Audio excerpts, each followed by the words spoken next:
On News Hours tonight, 4 herders, 9 cattle killed, homes touched in fresh plateau violence. Low patronage hit Kano Ram market ahead of Eid al-Kabir.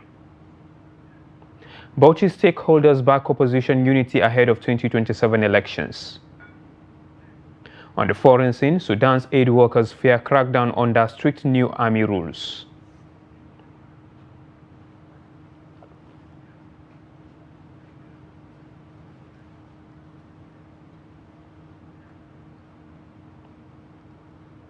Now, 8 members of an anti-terrorist militia assisting the Nigerian military were killed on Tuesday when their vehicle hit a landmine in northwestern Borno State. Members of the militia were returning from the regional capital Maiduguri from the town of Murti in the Lake Chad area, where they had helped to repel a terror attack on a military base. In a midday, fighters from the Islamic State West Africa province ISWAP attacked a military base in Murti, a town in Borno State, killing 4 soldiers and seizing weapons before touching the facility. The victims of Tuesday's attack were among a contingent of anti-terror militia who remained in Murti to help troops guard the town, said Ibrahim Liman, another militia leader. The man gave the same toll, saying the bodies of the victims were brought to Maiduguri, 90 kilometers away, and will be buried Wednesday morning. The Nigerian military on Tuesday confirmed that troops had thwarted a terrorist attempt to infiltrate the Murti base, resulting in the decimation of several fleeing terrorists with air support. Now, the Joint Investigation Center for Operation Hadinkai in the Northeast has expressed frustration over the prolonged delay in the trial of 1,450 terrorism suspects, despite the completion of the investigation into their cases. The center disclosed that the suspects were among 1,877 arrested individuals investigated for their alleged involvement in terror-related activities. Addressing journalists on Tuesday, the acting commander of the JIC, Colonel A.U. Ahmad, represented by Olugbenga Adeniyi, said following thorough investigations, the suspects were categorized based on their levels of involvement and the outcome of the legal review conducted by the complex casework group. Ahmad said while active terrorists earmarked for prosecution had been transferred to the Giwa Center in Kainji, others were sent to the Operation Safe Corridor for rehabilitation or handed over to the Borno State government for reintegration.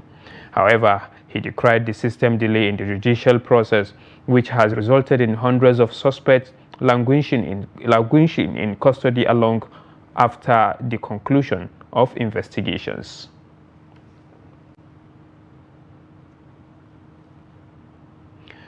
Now, the Federal Capital Territory FCT Minister Nyesom Wiki has debunked a report of a suicide bombing in Abuja following an explosion that occurred Monday afternoon. Speaking to journalists during a road inspection tour, the minister dismissed widespread claims suggesting a suicide bombing attempt. The report. Earlier, the National Emergency Management Agency, NEMA, reported that the explosion happened when an individual wearing an improvised explosive device, IED, tried to breach the Mogadishu Army cantonment along the Mararaba-Yanyan Expressway.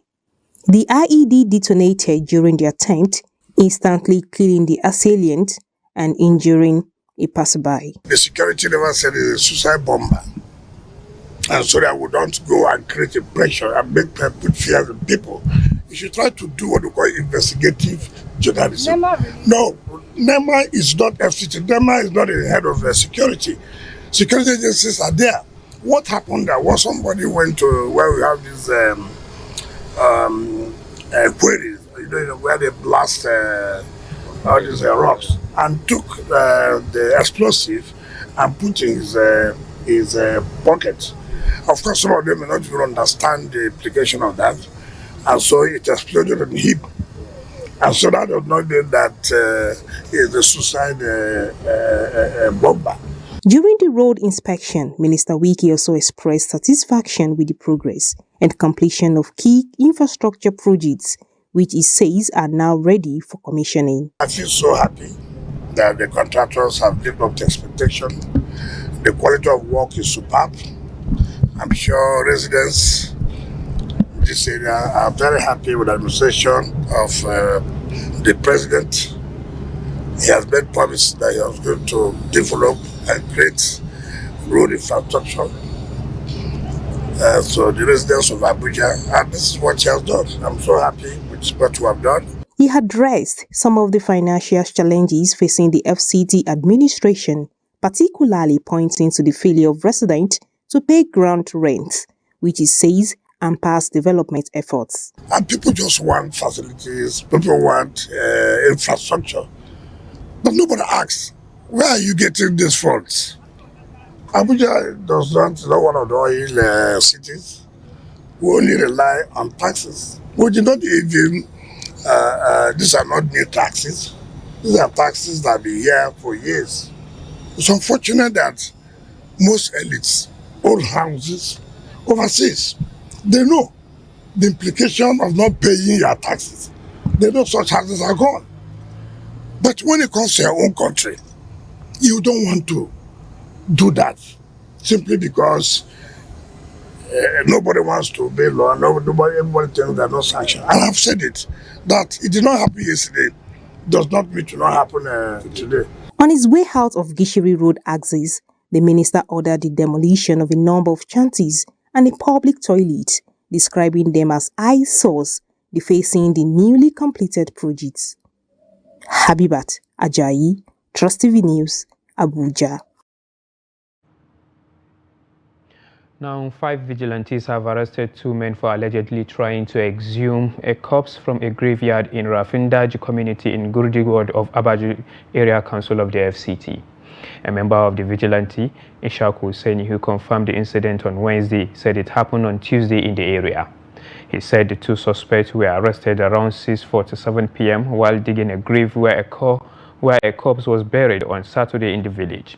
He said a member of the community identified as Usman, who was returning from the farm, cited the suspect and immediately stopped to find out when the suspect took to their heels. He said it was in the process the villagers moved towards the graveyard and discovered that part of the grave was dug, and immediately alerted members of the community, who mobilized the vigilantes to go after the suspect. According to him, the suspects who escaped and abandoned their motorcycle at the graveyard were later arrested near neighboring Dogon Rua community by some members of the vigilantes in the area. The FCT Police Command was yet to confirm the incident as of time of press. Now, political commentators and analysts in Bauchi State believe that the People's Democratic Party, PDP, and other opposition parties still have ample time, resources, and opportunity to resolve internal crises and mount a strong challenge against the ruling All Progressives Congress, APC, in the 2027 general elections. They made this known during an interview with Trust TV's Adam Imam while discussing recent political development in Nigeria. The report. Analysts say recent political events across the country signal important shifts that could shape Nigeria's democratic future. They note that a series of political realignments and cross-platform meetings indicate that the opposition has enough time to recognize and re-strategize for a more competitive democracy. All they wanted was how to push the PDP out, and they succeeded in 2015 when they, so if we can have such a coalition to be led by the PDP, then definitely they will be able to give the APC the race of its life. But until they do that, it will be difficult because the APC, particularly the president, Mr. President, Mr. Bola Tinubu, he knows politics very, very well. People of other political parties like ABGA are endorsing the present president for a second term in office, even before he has finished his mid-term in office. You find all these things going on. It is not unexpected when somebody is desperate. This is how I look at it. But I am telling you that the situation in Nigeria cannot be determined as of now, because the APC today holds sway and it is desperately trying to hold its position and even grow bigger. Others, however, offer a different perspective, attributing the current turmoil in party politics to the personal interest of politicians. which they argue have weakened internal party structures. Telling you if by 2027 we'll have a different party ruling Nigeria, it is going to be the same thing in Nigeria. Because most of the people, they don't want to lose their seat. They don't want any intimidation. They don't want to play the politics according to its rule. They rather belong to the ruling party so that at least they will save their seats, they will save their position and what have you. Amma 'yan siyasan da za su yi takarar ne ba su da yawan da. All these opposition parties are just shadows of their former selves. If you look at their current political standing, it is clear they are no longer major players. Right now, only one man still has the relevance to challenge Bola Tinubu politically, even though he has faced setbacks in several contests. I believe the rest will just be wasting their resources, energy, and time. While the 2027 general elections may seem distant, political stakeholders are already positioning themselves, showcasing strength and influence as they aim to sway public opinion and shape voter choices, regardless of political affiliations. Adam Imam, Trust TV News, Bauchi. Now, a few days to the celebration of Eid al-Kabir, roadside sacrificial animal market are springing up in Kano, with patronage at its lowest ebb as prohibitive prices keep buyers away. Sellers of the animals, however, believe that sales will pick up towards the eve of Salah. Ahmad Detti's report is represented from our studios. Seeing these numerous animals on display at this roadside market, one may assume that sellers are smiling through the banks. But Dauda Yusuf, a ram seller, says patronage is low owing to the high prices of the animals this year. Prices vary. The price of ram starts from 120,000 naira to 200, 300,000 and even up to above 1 million naira. We have them here, and customers buy according to their purchasing power. Anas Abubakar, who sells camels, said the ban on animal export by Nigerian authorities is responsible for the rise in prices. The reason is that we encountered a real challenge from the issue of border this year, because last year this camel won't cost more than 900,000 to 750,000 naira, but now it is around 1.3 million naira. The prices vary. As you can see, this red cow species here, the price is 1,050,000 naira, and the size is okay, so it's not expensive as people say, while this one behind me here is 950,000 naira. The choice left for many residents is either to buy the animals at the prohibitive prices or stockpile food items as the rising living cost continues to bite. Now, the Kano Directorate of the Economic and Financial Crimes Commission, EFCC, on Wednesday secured the conviction of and sentence of social media influencer Murja Ibrahim Kunya before Justice Samuel Amobeda of the Federal High Court sitting in Kano. Kunya was arrested for allegedly spraying Naira notes for fun during her stay in a hotel room at Tahir Guest Palace in Kano. Following her guilty plea, counsel for the prosecution, Musa Isar, viewed the fact that the case and prayed the court to convict her accordingly. Delivering judgment on Wednesday, Justice Amobeda convicted Kunya and sentenced her to 6 months imprisonment with an option of 50,000 naira fine in a significant and rehabilitative dimension. The sentencing, Justice Amobeda also issued a consequential order appointing her as an ambassador of EFCC and CBN in online advocacy campaigns against Naira abuse due to her substantial following across various social media platforms. This order mandates Kunya to utilize her social media reach to educate her followers on the importance of respecting the Nigerian currency and the legal consequences of its abuse or mutilation.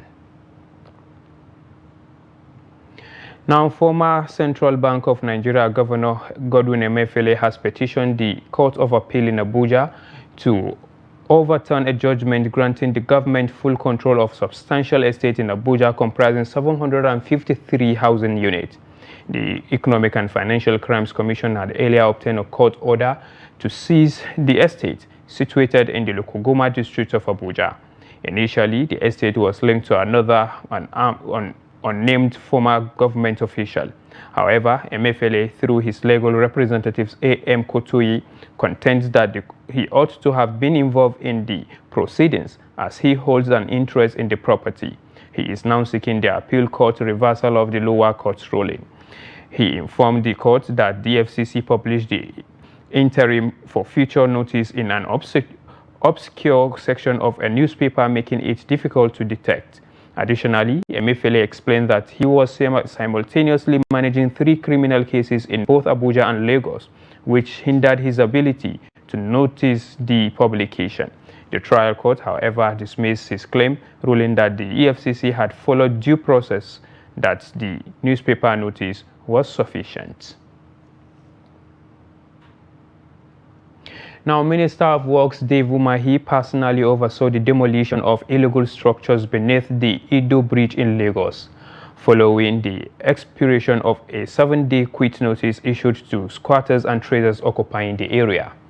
Umahi decried the long-term unauthorized occupation of the space under the bridge, citing years of structural abuse caused by the construction of makeshift shops, warehouses, and residential shelters.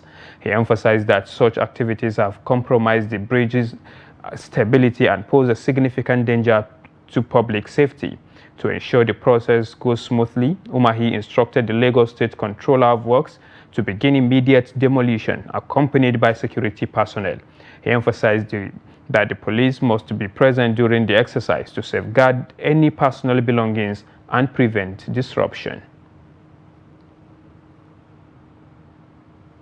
This bridge has the verge of collapse, and they must be totally demolished and reconstructed. And we directed the people occupying this, who built the bridges in the first place. Ido Bridge in particular here, Cowrie Bridge was also burned down. We also have the Independence Bridge was also affected. So we asked them to vacate before the collapse of the bridge occasioned by the activities under the bridge. And they have refused and wrote us a letter, oh, this matter is in court.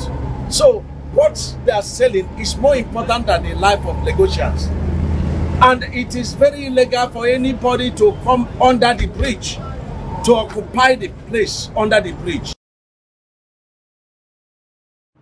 Now, Governor Ahmadu Fintiri of Adamawa State has ordered the State Ministry of Finance to commence the payment of 70,000 naira minimum wage to local government staff. The resolution was reached at the end of the State Executive Council meeting chaired by the Governor. The State Commissioner for Information and Strategy, Ilya James, who disclosed this at the end of the meeting, added that the state government has achieved 80% implementation of the 2024 budget, effectively closing the fiscal year with a strong performance in budget appropriation. In a separate remarks, the Commissioner for Budget, Emmanuel Primdiso, explained that the budget review was aimed at identifying areas with surpluses and closing balances for the 2024 fiscal year. Today is a good day for us because actually, by the doggedness in the leadership of His Excellency, has earned us so much in the area of discipline in budget implementation, in the area of prudence in financial management, and in the area of transparency in implementing the budget of Adamawa State in order to touch lives of the people of Adamawa State. This council has reviewed the final budget of 2024 appropriations. We have reviewed the prudent, we have looked at the prudent management of the people's resources in the states. We have seen the fiscal discipline has been put in place to ensure that the resources that have received from the state have been properly spent.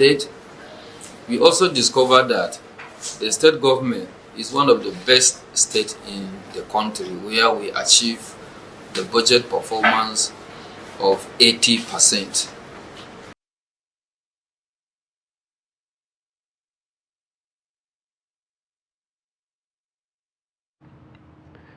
The National Emergency Management Agency, NEMA, has launched the 2025 National Preparedness and Response Campaign on flood disaster in Taraba State. Launching the campaign on Wednesday in Jalingo with the theme Strengthening Community Resilience for Flood Risk Reduction in Nigeria. The Director General of NEMA, Zubaida Omar, said the initiative focused on proactive community-based disaster risk reduction. Represented by the Deputy Director, Relief and Rehabilitation, Abbani Garki, at the stakeholders' engagement, the NEMA DG identified earlier warning system for early action as well as coordinated emergency responses. Zubaida recalled that the rainfall and flood forecast contained in the 2025 Seasonal Climate Prediction (SCP) and the 2025 Annual Flood Outlook (AFO) by the Nigerian Meteorological Agency (NIMET) and the Nigerian Hydrological Service Agency (NIHSA) respectively. She explained that the above agencies had provided NEMA with valuable insight into rainfall pattern and flood scenarios during the year. The Director General said that the agency had, in view of above, developed the 2025 climate-related risk management implication, preparedness and mitigation actions, which will serve as a guide to reduce the impact of floods during the year.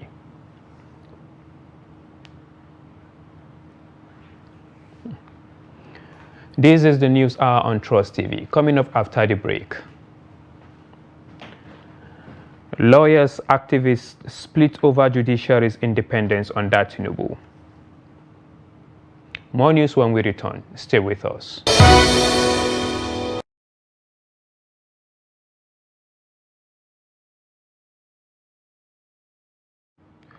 Welcome back. And now moving on to more stories. 4 herders and 9 cattle were on Tuesday reportedly killed, while many houses were burnt in 2 communities in Bokos and Bassa local government areas of Plateau State.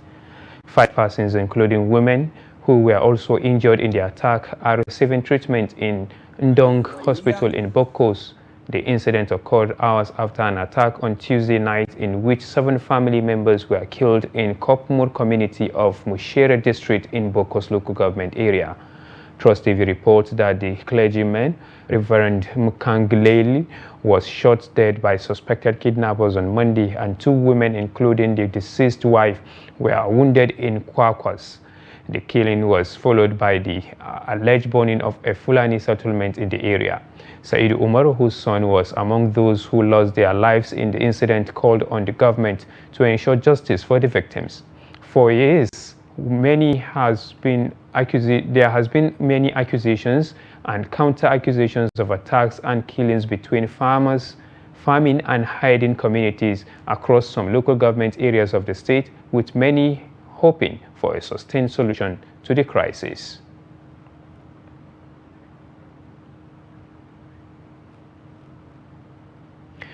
Now, the National Hajj Commission of Nigeria, NACON, has frowned at the medical breach by a pilgrim who skilled pregnancy screening at the Holy Land and gave birth. The Commissioner of Planning, Research and Information of the Commission, Abubakar Yagawal, stated this during an interview with newsmen in Dina.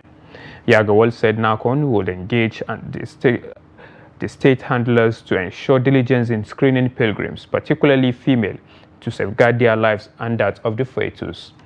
He noted that the State Pilgrims Welfare Board or the Commission should not be entirely blamed for the action of the erring pilgrim on the nefarious activities of extortionists and swindlers, particularly in Medina. Yagawal said officials of the Commission would continue to educate pilgrims on precautions. He also called on the media to educate and expose such nefarious activities to save their targeted prey from fallen victims.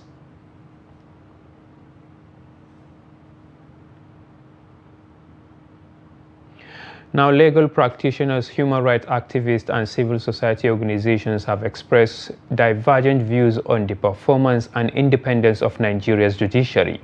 While some experts believe the judiciary operates independently, others argue that it is influenced by political interests and lacks autonomy.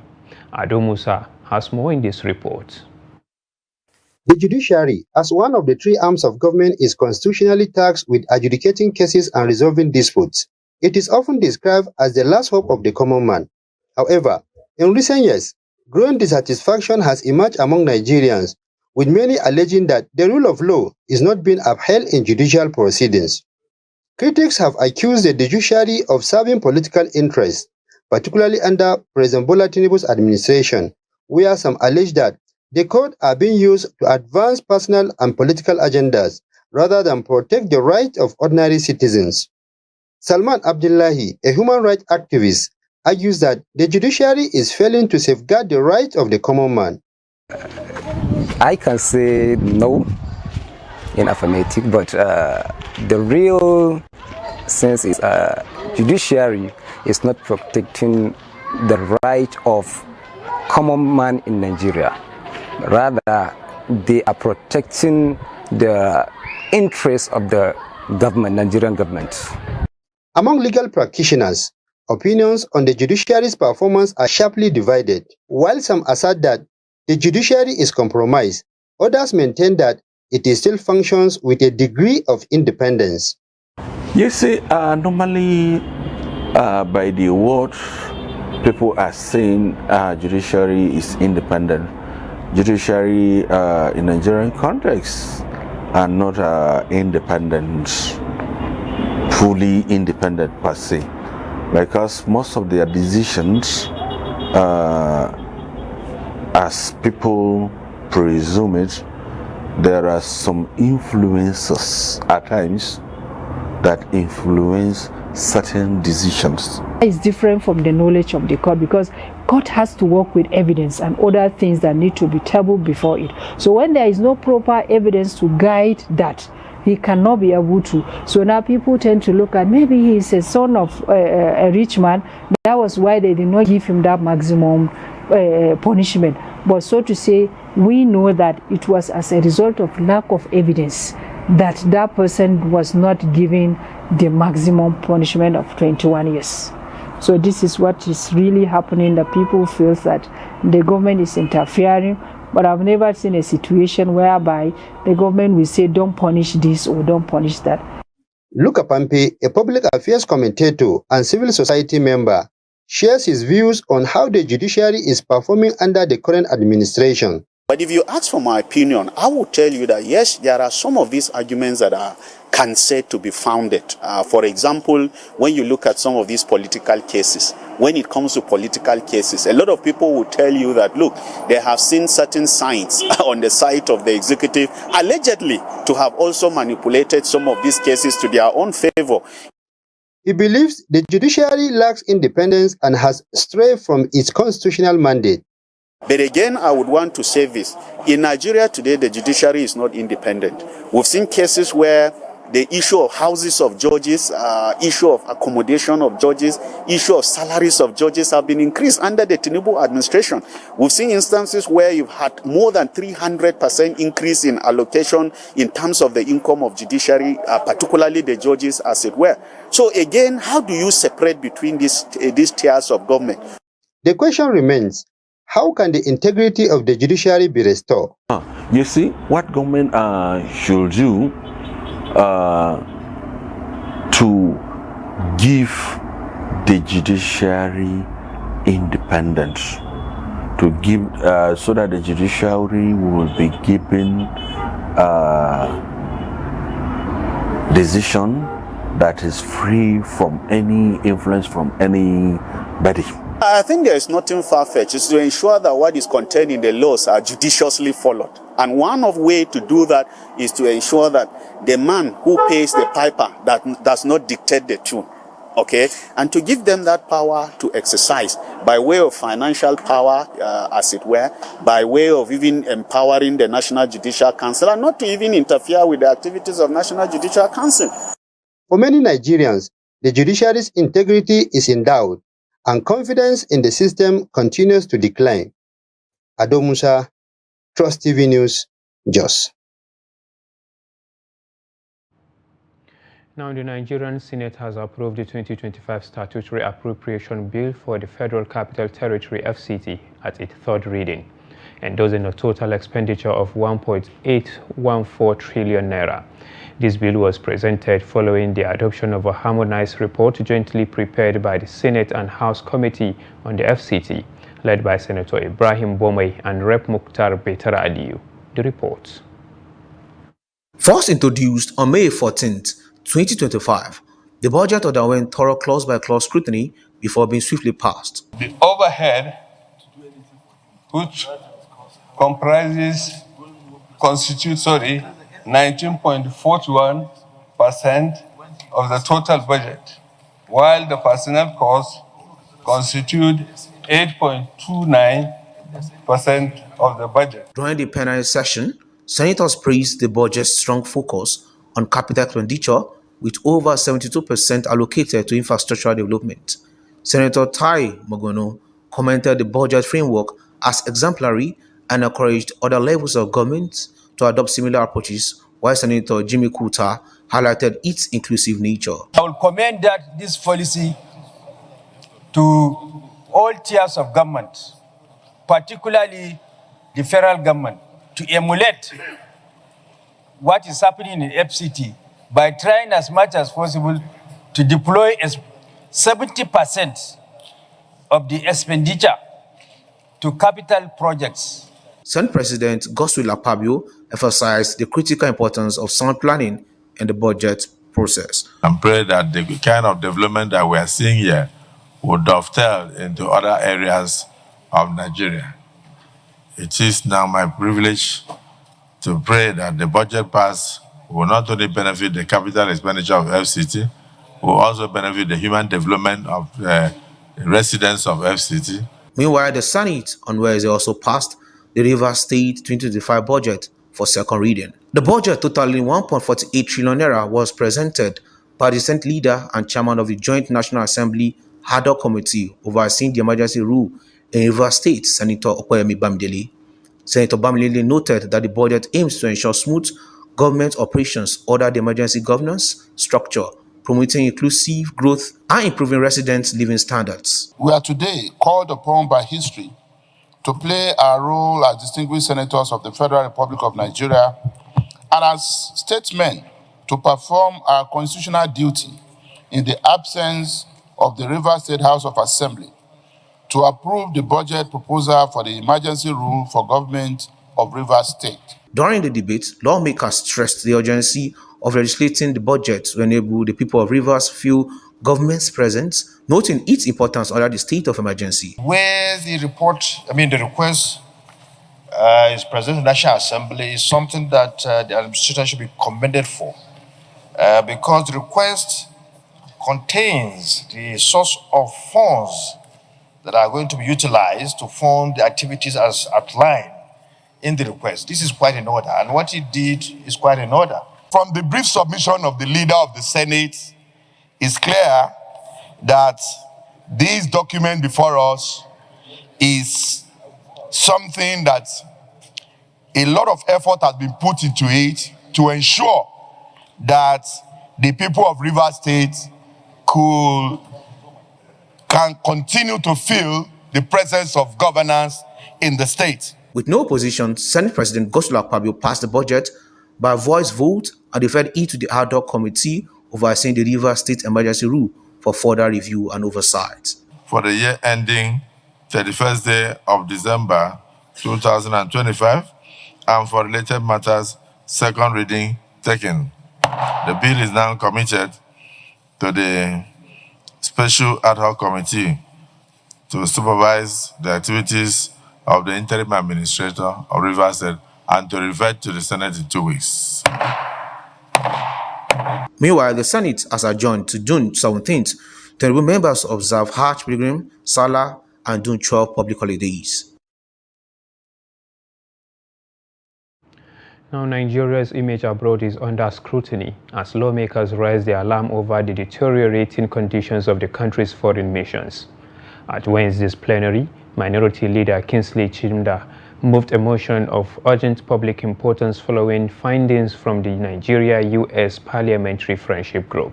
The report. Once symbols of diplomacy and national pride, Many of Nigeria's foreign missions are now in a state of disrepair, riddled with death, unpaid staff and deteriorating facilities.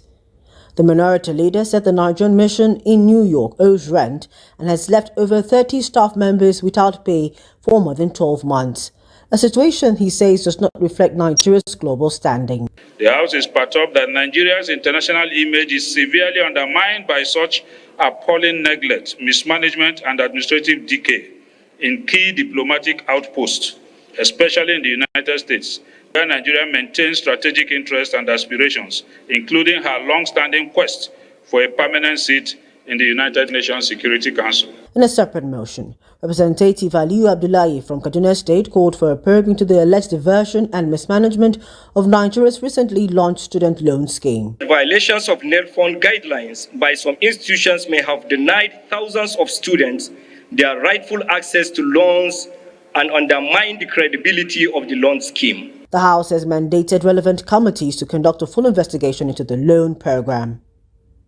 Meanwhile, Representative Felix Nweke has urged government agencies to prioritize a national reintegration plan for internally displaced persons affected by conflict and disasters. Worried that if the displaced persons, most of whom are women, are children, are returned home after relative peace is restored in their communities. Heavy rains and windstorms have displaced thousands, prompting Representative Alhassan Dogoa to urge emergency relief for affected communities. Also note that the catastrophic damage caused by the tornado-like wind and rainstorm in the aforementioned communities was unprecedented, resulting in widespread destruction of lives, property, and the means of livelihood of the affected populations, amounting to thousands of millions of naira. The House also made legislative history as a bill mandating 15% female inclusion in armed forces recruitment passed second reading. A bill for an act to amend the Armed Forces Act, Cap A20, Laws of the Federation of Nigeria 2004, to ensure that at least 15% of women representation in the enlistment, recruitment, and appointment of service personnel. Also on Wednesday, a harmonized report of 4 tax reform bills was adopted following a joint review with the Senate. The bills now await President Bola Tinubu's assent. I rise to move that the House will receive the report of the Conference Committee on a bill for an act to repeal the Federal Inland Revenue Service Establishment Act number 13, 2007 and enact the Nigerian Revenue Service Establishment Bill to establish Nigerian Revenue Service, charged with the powers of assessment, collection of, and accounting for revenue accruable. Lawmakers warned against any unauthorized changes to the documents. Because we have the content of what is passed, not only in the conference committee, but what was passed by the 2 chambers before we come to a conference committee level. Please and please, we beg you, you do the needful by transparent exactly what was passed to the principal officers for onward transmission to the executive for assent. This bill, that copy presented here by the chairman, is a copy the presiding officers would like to see as it progresses to Mr. President. Nothing should be added to it. Nothing should be removed. We are happy with what we have adopted. The House also passed the 1.48 trillion naira 2025 appropriation bill for Rivers State through second reading. I rise to move that the bill for an act to authorize the issue from the Rivers State Government Statutory Revenue Fund of the Rivers State account the total sum of 1,481 billion naira, while the sum of 324 billion naira only is for infrastructure. With major business concluded, the House has adjourned plenary to June 17, 2025 to allow members observe the Hajj pilgrimage, Eid celebrations and the June 12 public holiday. Meanwhile, the lawmaker representing Idanre Ifedore Federal Constituency, Ondo State, Olariwaju Akimbaso, has defected from the People's Democratic Party (PDP) to the ruling All Progressives Congress (APC). His defection letter was read on the floor of the House on Wednesday by Speaker Abbas Tajuddin. The lawmaker cited internal conflicts within the PDP and a desire to align with President Bola Tinubu's development agenda as reasons for his defection. However, House Minority Leader Kingsley Chinda objected, arguing the defection was a personal decision, not one backed by Akimbasu's constituents. He urged the House to enforce Section 68, subsection 1G of the Constitution, which the Speaker sustained. We'll now take a short break. We'll be right back. Don't go away.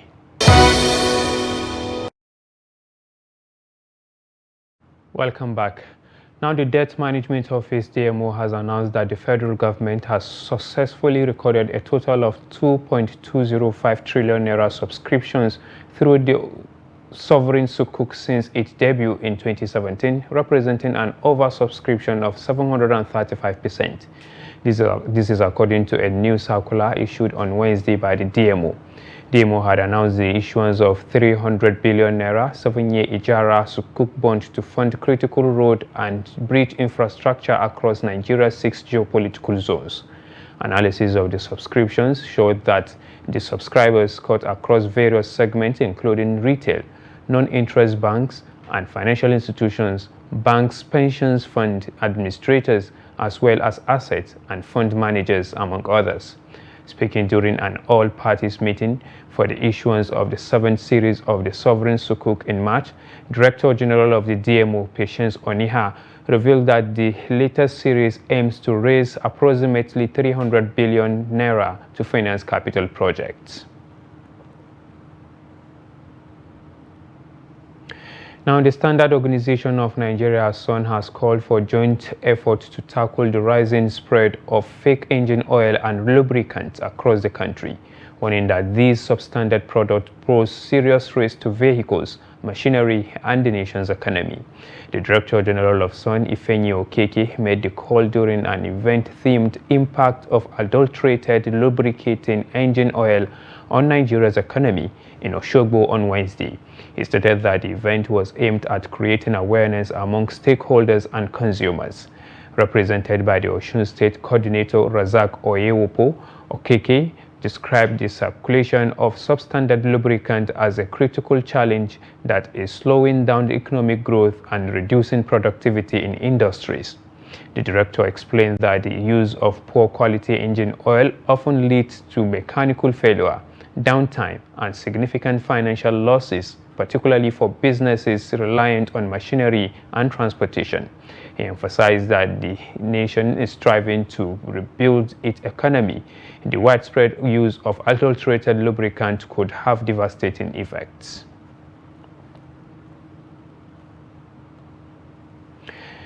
Now, delegates have gathered in Lagos State, Nigeria's commercial capital, for the celebrations of ECOWAS at 50, a big event for the regional bloc which aims at fostering unity and integration.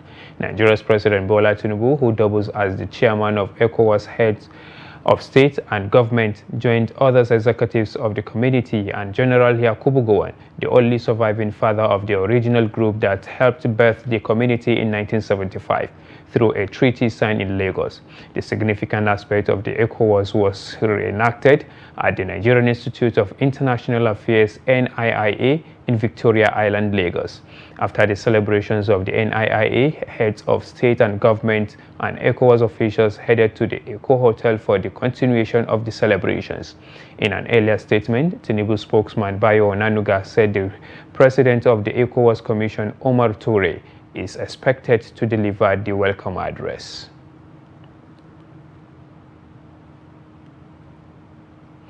Now, away from Nigeria, aid workers and activists are afraid that the new regulations announced by Sudan's army-backed government will lead to crackdown on local relief volunteers, as exacerbating the catastrophic hunger crisis affecting 25 million people across the country.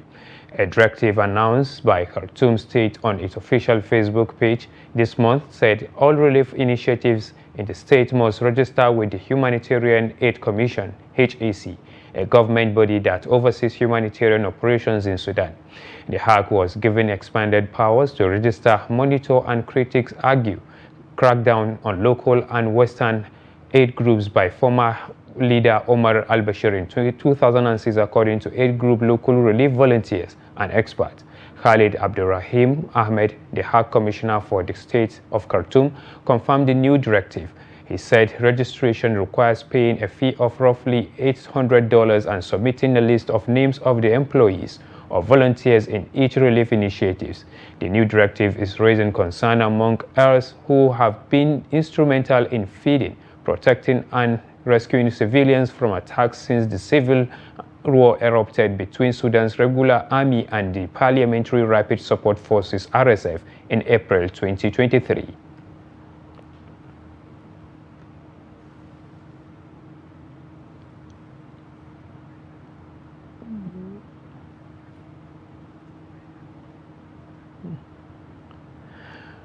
Now, at least 47 people were injured, largely due to gunshots fired by the Israeli military during chaotic scenes at a new aid distribution center in Gaza, a senior UN official said Wednesday.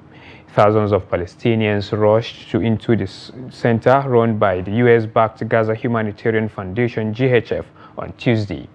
AFP journalists reported as Israel implemented a new distribution system that bypasses the UN.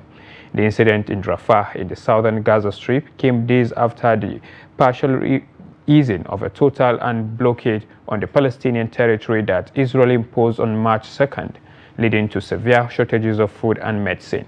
The UN and international aid agencies had said they will not cooperate with the GHF amid accusation it is working with Israel without any Palestinian involvement.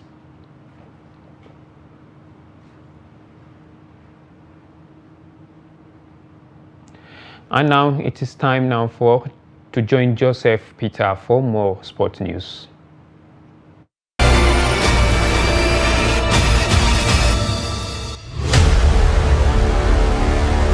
The draw for this year's FIFA Under-20 World Cup finals will take place on Thursday by 6 p.m. Chile time, 1 p.m. Nigeria time in Santiago, the capital city of Chile. The event will be hosted by Chilean journalist Javier Naranjo, while FIFA's director of tournament, Jaime Yarza, will conduct the draw, to be assisted by former Argentine FIFA Under-20 World Cup winner and 2002 and 2006 FIFA World Cup star Juan Pablo Sorin. Nigeria is one of the 4 countries to fly Africa's flag alongside African Under-20 champions South Africa, Morocco, and Egypt. All 24 participating nations are now known, with New Caledonia the only country that will debut at the tournament, scheduled for 27th September to 19th October. The mention of Chile reminds Nigerians about where Super Eagles ace Victor Osimhen announced himself to the world, winning the Golden Boot for the top scorer with a wonderful 10 goals and the silver ball for second best player as Nigeria won their 5th FIFA Under-17 World Cup title. Matches will take place in Santiago, Rancagua, Valparaiso, and Talca, all are located in the center of the country. All the finalists for Chile 2025 are Chile, Nigeria, Egypt, Morocco, South Africa, Australia, Japan, Saudi Arabia, Korea Republic, France, Italy, Spain, Norway, Ukraine, USA, Mexico, Panama, Cuba, Argentina, Brazil, Colombia, Paraguay, New Zealand, and New Caledonia. In other news, the venues that will host the 13th Women Africa Cup of Nations scheduled for the Kingdom of Morocco, 5th to 26th July, have been unveiled. They are Olympic Stadium, Rabat, Larbi Zaouli Stadium, Casablanca, Perejego Stadium, Casablanca, El Bashir Stadium, Mohammedia, Honor Stadium, Aoudja, Barkane Stadium, Barkane. 9-time champions Nigeria Super Falcons will play in Group B of the tournament alongside Tunisia, Algeria, and Botswana. Below are the grouping for the 13th Women Africa Cup of Nations. Group A, Morocco, Zambia, Senegal, DR Congo. Group B, Nigeria, Tunisia, Algeria, Botswana. Group C, South Africa, Ghana, Mali, Tanzania. That's Sport News. I am Joseph Peter.